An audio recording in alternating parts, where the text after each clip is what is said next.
Okay, so just to introduce a little bit about myself, this is my business, Sketchpad Ideas, but I do wear a few different turbans. What is social media? One thing that I really want to clarify with everybody here is what social media is not.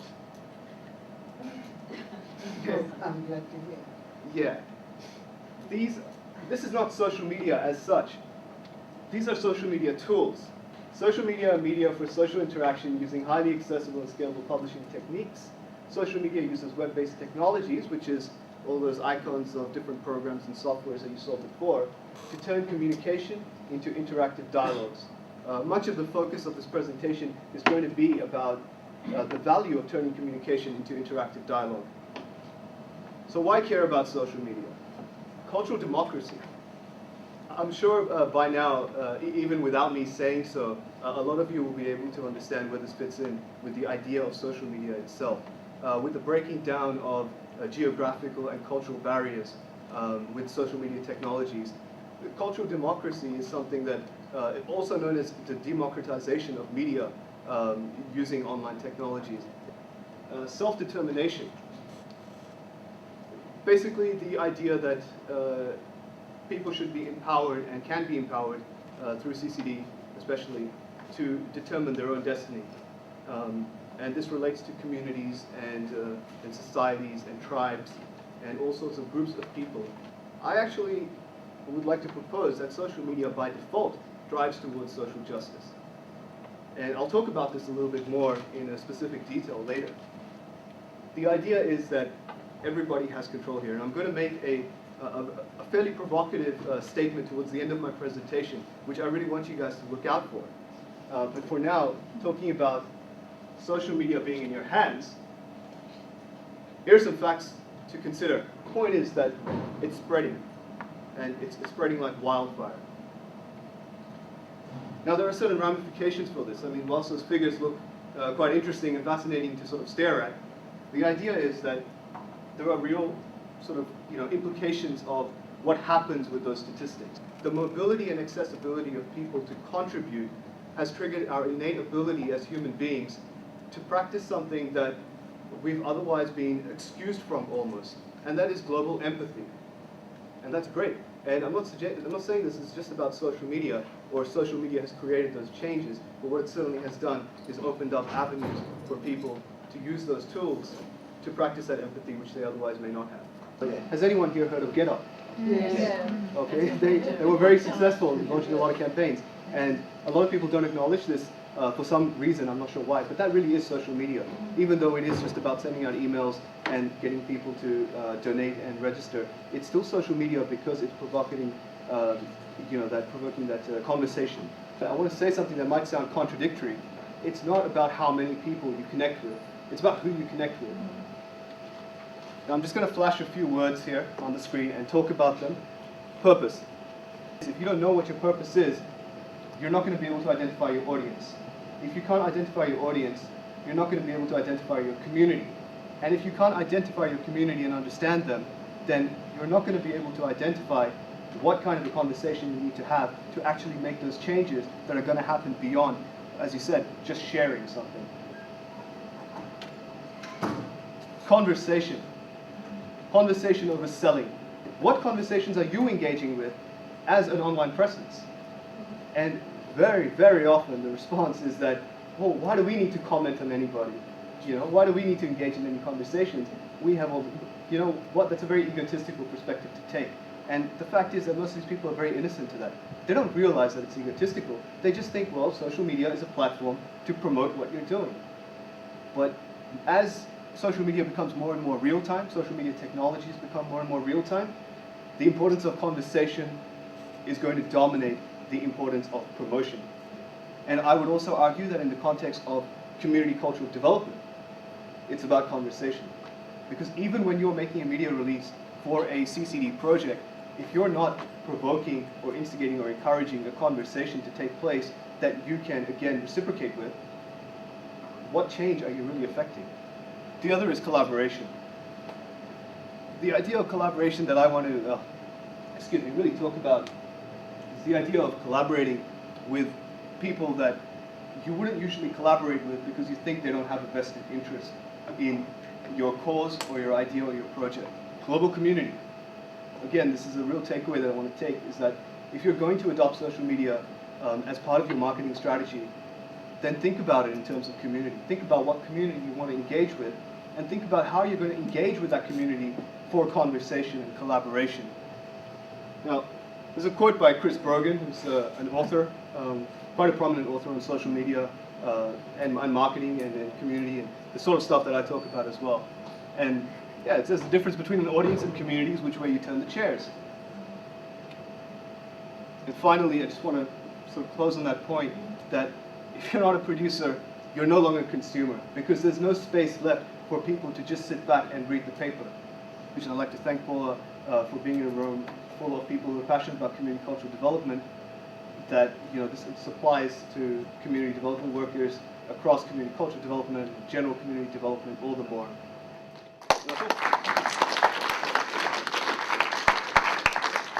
Sorry, that link at the bottom is the page where you can access this presentation. Just give me a few days to put it up, but it'll be there eventually. So that's slideshare.com/sketchpad.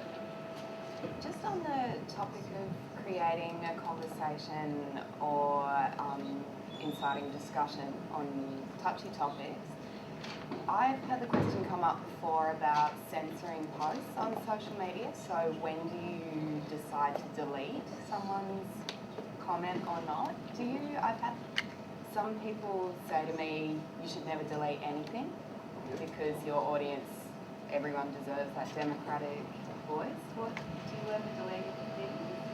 I can only give you my personal opinion on that, and my personal opinion is actually pretty vague, that it's on a case-to-case basis. But when I say case-to-case basis, I don't mean on a comment-to-comment basis. I think you need to make that decision in your planning stage about what kind of a forum you're using, what kind of community you're attracting, because there are obviously the comments which are just purely spam, right? Yeah. And you'll see them. They're gibberish, or they're links to pornography websites and things like that. But yeah, certainly there are things that are offensive to other people.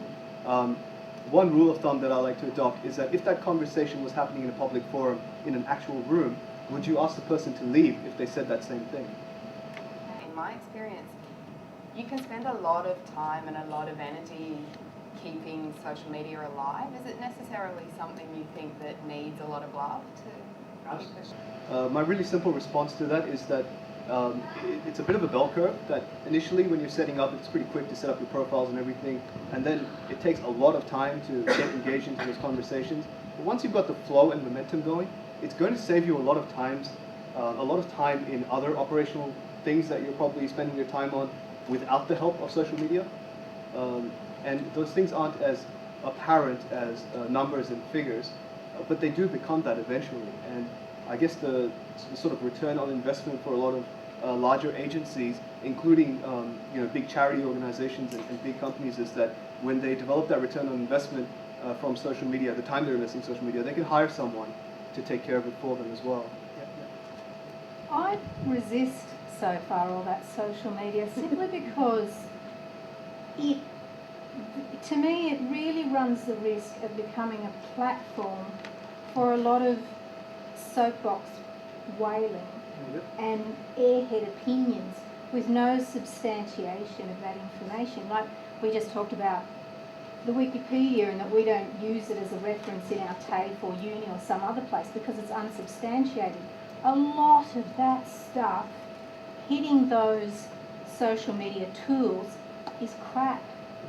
And to sit there for hours trying to wade through what might be useful and what might be crap is just beyond. The only thing that I disagree with you is when you said that it runs the risk of becoming a load of crap. It doesn't run the risk, it's already there. There is a lot of crap on social media, online. I totally agree with you, absolutely. The one thing that you need to understand is that if you have the faith to pursue past a certain point of getting familiar with where it is, and this kind of responds to the previous question as well, you will get better at sifting the crap from the credentials and the authority. And that doesn't necessarily mean going to Sydney Morning Herald blog sites instead of going to a public blog. It just means that you have a certain faith and you develop a certain intuition to trust the community that you're listening to. Yes? On the other side of the crap, the benefits of working alongside a group of Indigenous young women who have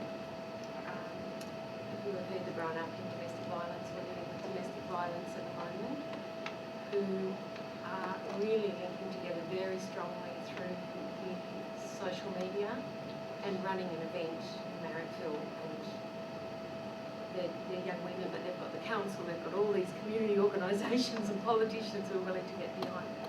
But their connections with each other, then mothers with young babies through social media is really important, but it's also gone global.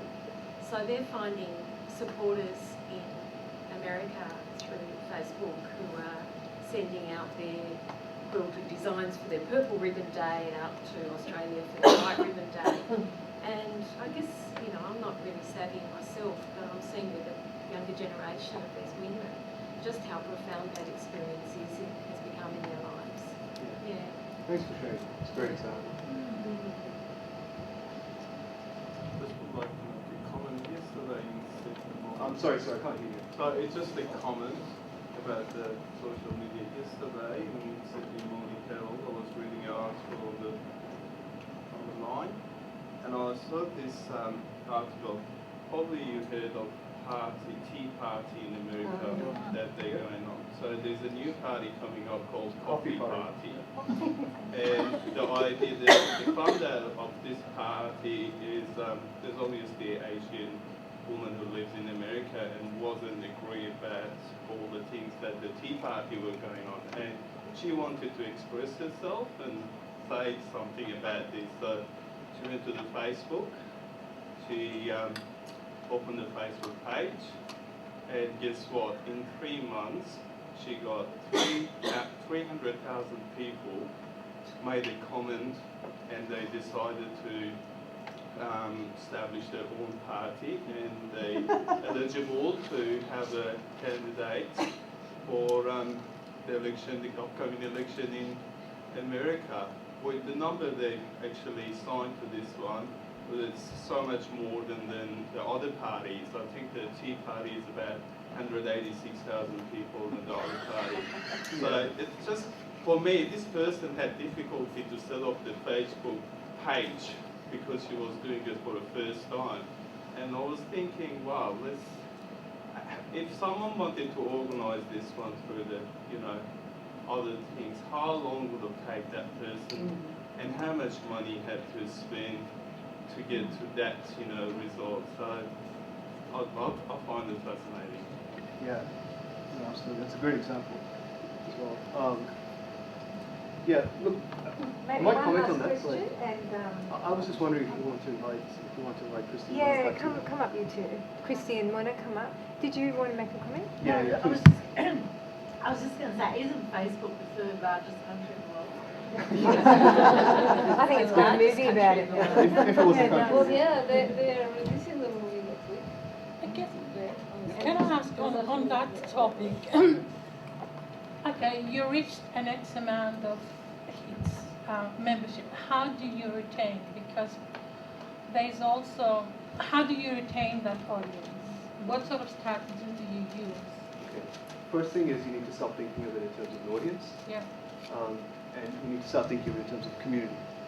And in order to think of it in terms of community, you need to engage with that conversation consistently and keeping yourself relevant.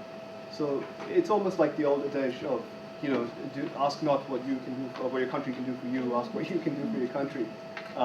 If you replace country with community and think of it in terms of, well, are the people who I'm engaging with still listening, and do they still care about me? Am I still talking, relevant stuff, or am I How just... do you evaluate that? By listening, by listening really. I know that sounds abstract to some people, but I think it's a notion that you intuitively learn when you start doing it. Just as a closing comment, it's been really wonderful to be here.